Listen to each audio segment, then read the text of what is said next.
Hi everyone! Welcome again to my channel. In today's video guys ay update tayo ulit. Tingnan natin ulit to. Yan. So pinaulanan ko nga pala to nung nakaraang araw. Isang gabi lang. Tapos kinabukasan binalikan ko ulit para ibalik yung takip. Kasi ayaw ko silang gawing rain or shine at masira. Baka magmasi yung mga dahon. So, ito na nga pala ang kanilang hitsura ngayon. Malaki na sila guys. Mayroon pang tubig oh. Sa gitnang rosette ni Orpit. So, malaki na sila. Mayroon ditong namatay na robra.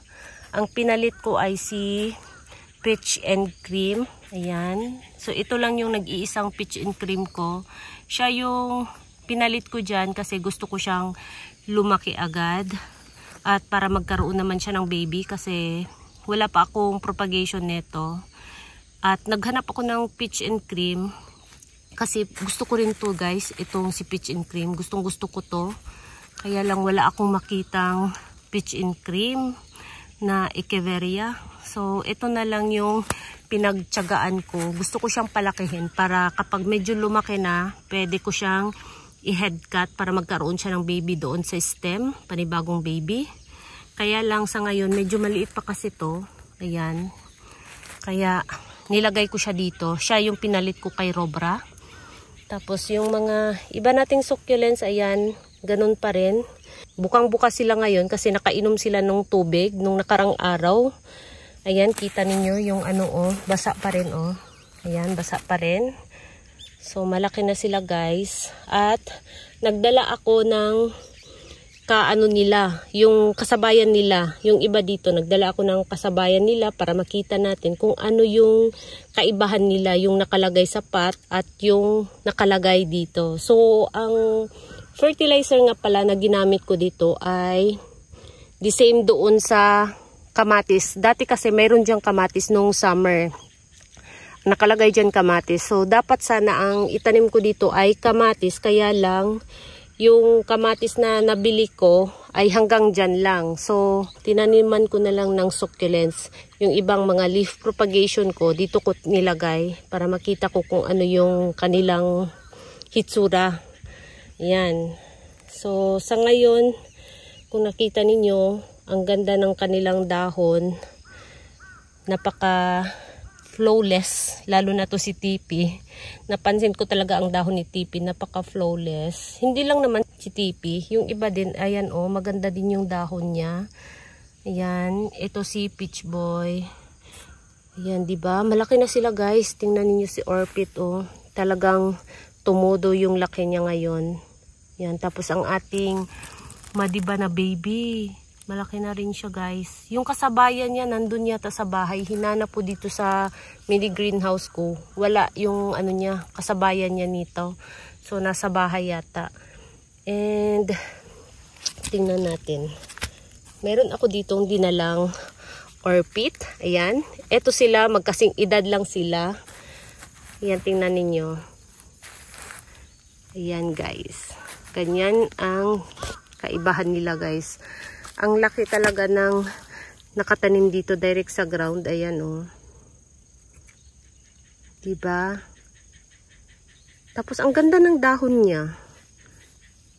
Saradong sarado. Yung curve ng dahon niya oh. Tiklop na tiklop oh. Kaysa dito sa isa oh. Bumubuka. Diba? Ang ganda. Mas maganda to. Mas gusto ko to kaysa itong nasa pot. Yan. So, ito ring nasa pot ay diniligan ko rin to kasi tuyong-tuyo sila doon sa loob ng aking mini greenhouse. So, nagdilig din ako nito. Tapos, ito rin, pinaulanan ko rin sila. So, itong nasa pot ay tuyo na. Tapos, ito ay basa pa rin. Yan. Tapos, ito si Maroon Hill. Meron din akong dinala na kasabayan din niya. Tingnan natin. Teden. Tingnan ninyo guys, yung nasa pot at saka nasa ayan, di ba? So, piliin natin yung pinakamaliit. Ito yung pinakamaliit. Yan, pagtabi natin. Ayan oh. Parang magkasing laki lang sila guys, pero yung dahon niya, ito napaka-chubby yung dahon. Mataba yung dahon. Ito medyo manipis. Ayan. Napaka-healthy ng dahon nito. Itong nasa ground. Samantalang itong nasa pot ay medyo manipis yung dahon niya. Matigas ang dahon niya kaya lang medyo manipis. Ikumpara dito na mataba talaga yung dahon niya guys. Yan, malaki na sila. Ito talaga ang pinakamalaki sa lahat. Ayan.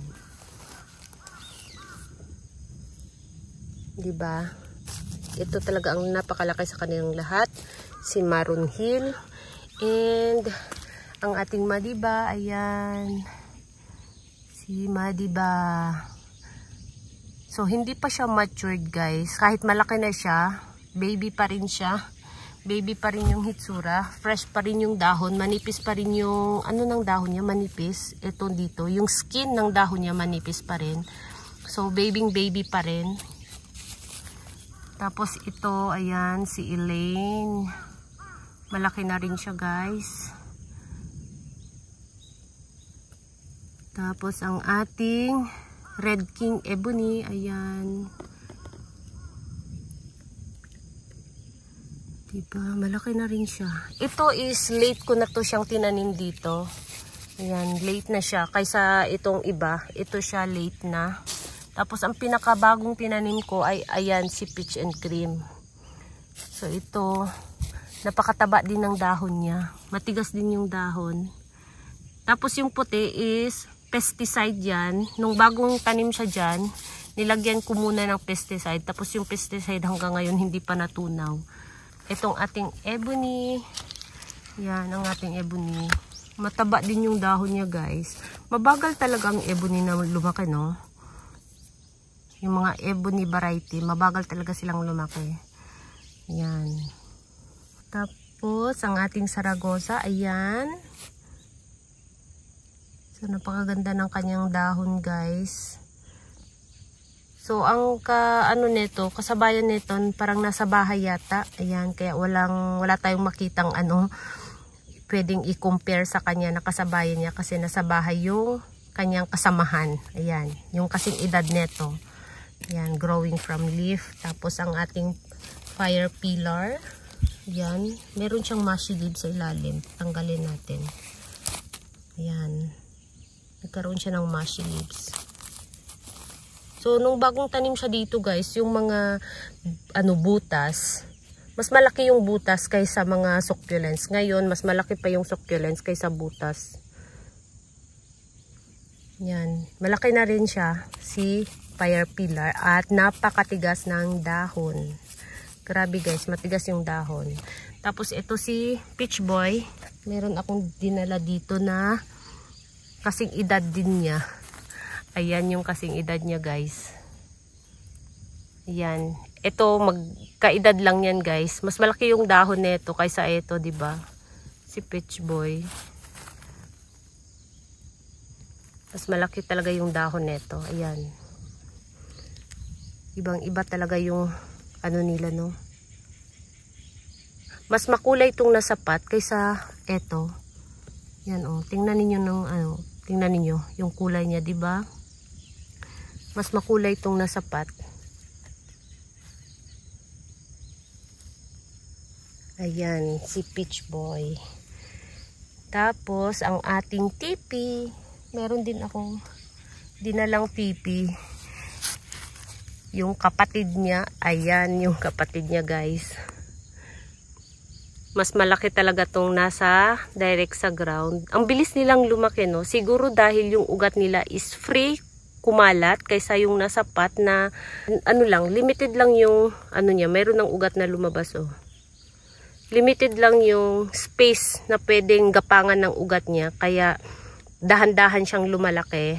Kaysa dito na talagang pwede siyang gumapang hanggat gusto niya. Tapos kapag basa, lalo na ngayon, pinaulanan ko. Mga ilang araw na, 2 days na, mula nung pinaulanan ko sila, ay basa pa rin sila. Kasi nga sa lupa dito ay hindi siya para pang succulents na lupa, para siya pang gulay. Kaya hanggang ngayon basa pa rin siya. Ayan, oh, sa ilalim.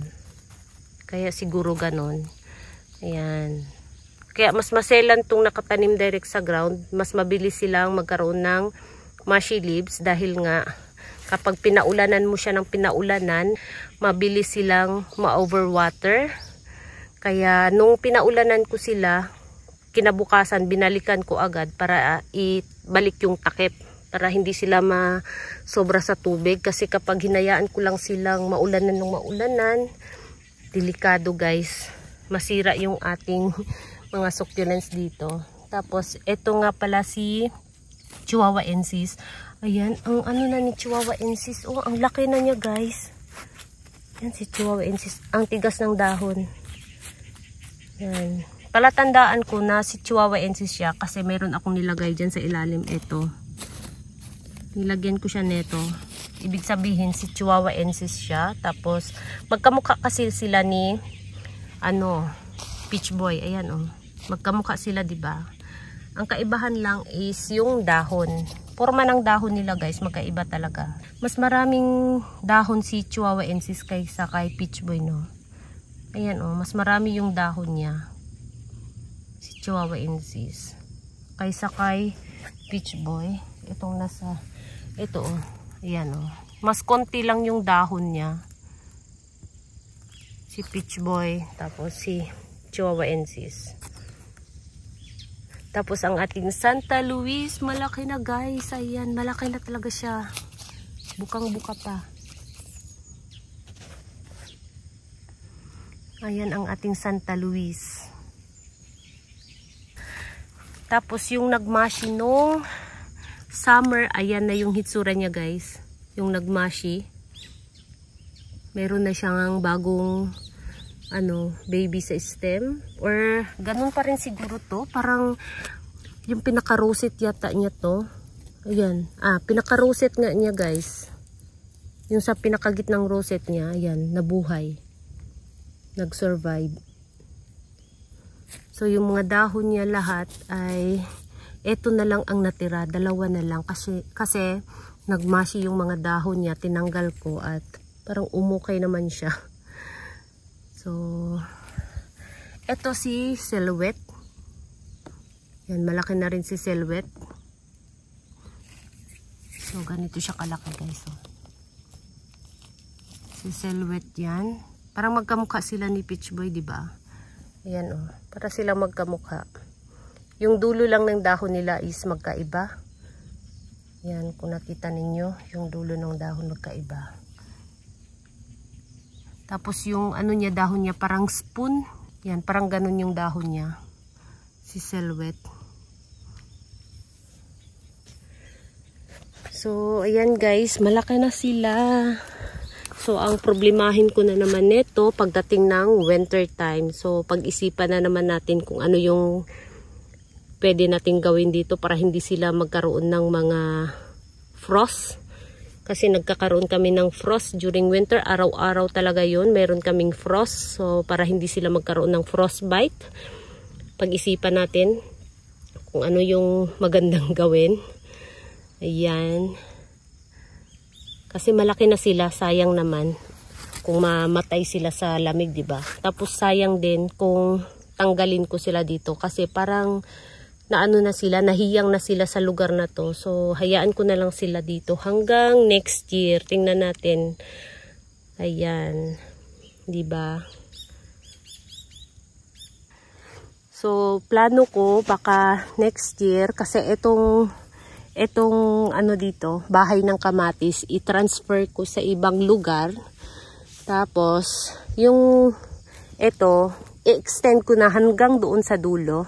Ayan. Sa ngayon, hindi ko pa pwedeng gawin kasi meron ako mga pinunla dito na white onions. Ayan. Nagpunla muna ako dito ng white onions. So, next year ko pa gawin to kasi medyo busy ako. Wala akong time na dito banda. So, kapag tinransfer ko na tong bahay ng kamatis, ayan, maglagay tayo ulit dito. Ayan, i-extend natin tong hanggang doon sa dulo at magtanim tayo ng iba-ibang succulents. Yun yung naisip ko. Ayan, pahabain natin hanggang doon sa dulo para magtanim tayo ng iba-ibang mga succulents. Yan. So, yun lang guys ang latest update. Malaki na sila ngayon. So, So, thank you so much for watching and see you in my next video. Bye-bye!